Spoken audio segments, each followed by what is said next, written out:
Hi all. So yesterday we have seen like what is a basic understanding on what is entity object, view object. So we have seen like the business components layer, right, which is comes under service layer.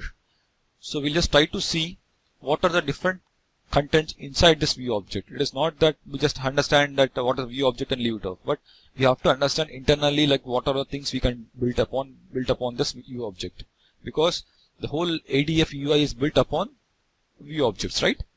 Yesterday we have discussed this. So we'll be able to see that what are the view objects. Basically, like we have seen in general, we have just tried to see the wizard based view objects. We didn't see the theory part of it. So we'll just try to work on this theory part, and we'll try to understand the characteristics of view objects, like what it can do and what it cannot do, and how it can be exposed to the client level. Okay, why is it we have to use view object when we have entity objects?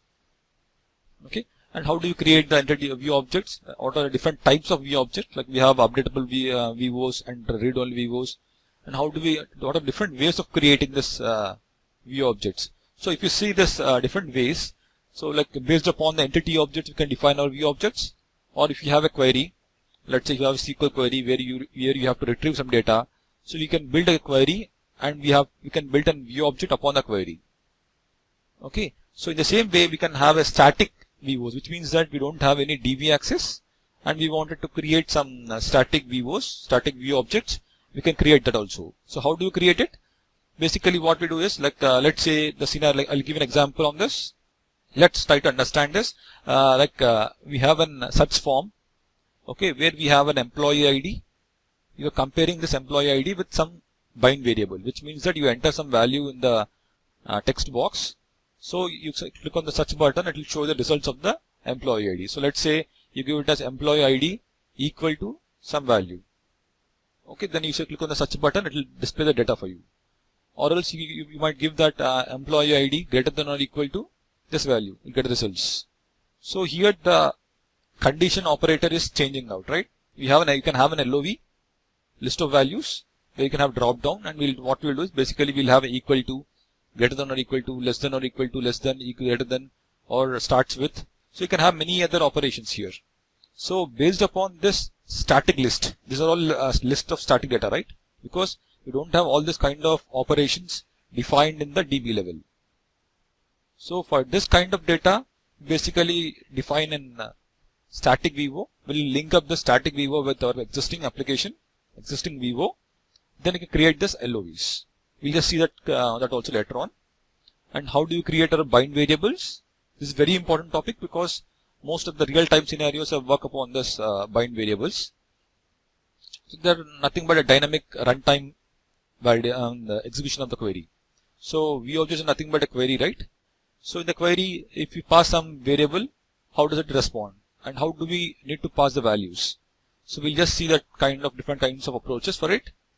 And we have very good concept called as refactoring. So basically what we do with this is, let's say we have a view object named as employees VO. Okay.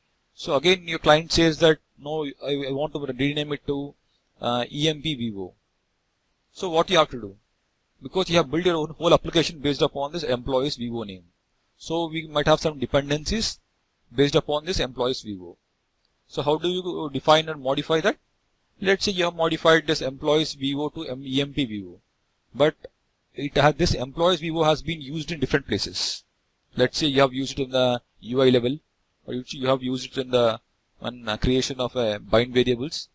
So you might have used it in different cases. You might have used for creating one more VO. So you might have used it in different cases. So what you basically do is we have something called as refactoring concept. So the moment you try to refactor that name, what it will do is it will modify the whole areas, like whatever the areas you modified it, whatever the areas it has got dependencies, it will modify the whole content. Let's say you have a VO which is dependent upon this particular VO, employees VO.